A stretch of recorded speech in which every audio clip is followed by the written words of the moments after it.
हमारे IBRI से आए हुए साथी हम लड़कों के भी हमारे तमाम पदाधिकारीगण आए हुए हैं, उनका आज इस कार्यक्रम में बहुत बहुत मेरी तरफ से और मेरे सभी साथियों की तरफ से उनका बहुत बहुत स्वागत करता हूं। जैसा कि सरकार ने हमारे विभाग के 17 पदों को मृत घोषित कर दिया है, ये हम सभी लोग जान रहे हैं कि चाहे हमारा विभाग हो, चाहे बिजली हो, चाहे कोई भी विभाग हो, पिछले 2009 के बाद कोई भी वैकेंसी हम लोगों को नहीं दी गई।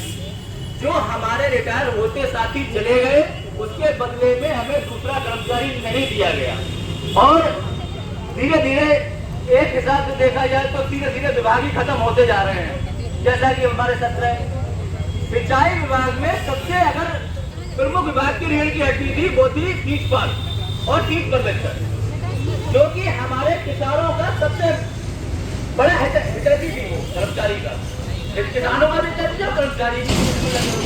सिंचाई हम लोग लिखते थे, उसको वसूलियाबी के लिए बेचते थे, तमाम ऐसे काम करते थे जो किसानों को किसान सिंचाई से लाभान्वित हुआ करते थे।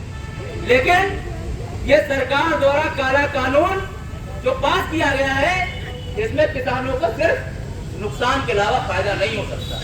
वर्तमान में ये स्थितियां हैं कि जो हमारे करीब 200 पद फीस पर्यवेक्षक के हुआ करते थे, आज वो मुश्किल से 40 आदमी पूरे खंड के अंदर कार्यरत है।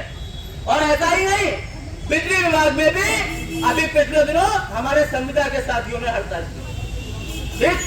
क्या हुआ? अंत में उन बेचारों को भी मार मार कर जो भी उनके साथ सरकार करती है वो गलत करती है। इसलिए चाहे कोई भी विभाग हमारा, और ये काला कानून जो है इसको मैं सरकार से विरुद्ध निवेदन करता हूं कि जैसे मोदी जी योगी जी कहते हैं बटेंगे तो कटेंगे। अरे भाई, आप हमको क्यों बांट रहे हो? हमको भी तो एक कर दो, हमारे विभागों को भी तो जिम्मा कर दो, क्यों नहीं करते हो? वोट के समय तो आप कहते हो बटेंगे तो कटेंगे। अरे सब हिंदू है, अरे सब मुसलमान है, भाई ये सब बातें क्या है?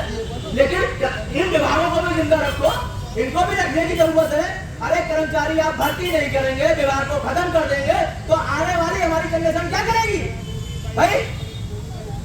और सबसे ज्यादा हमारा 3 क्लास भर 4 क्लास भर रहता है, इलम्बर पिलम्बर एटर फेटर बाबू साबू जितने हैं ये सब इसी रहे। और ये 10वें से इंटर तक पढ़ाई करते, इनसे हमारे कम से कम 4 लोगों का जीवन यापन होता है, एक परिवार से 4 से 6 व्यक्तियों का। सरकार आज इसको खत्म कर देगी तो ये संख्या करोड़ों में चली जाएगी। और सरकार ये चाहती है कि हम तानाशाह हिटलर रवैया अपनाएं।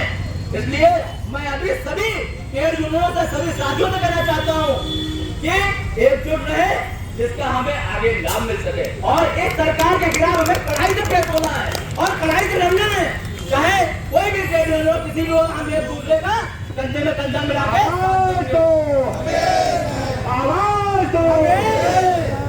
सिंचाई से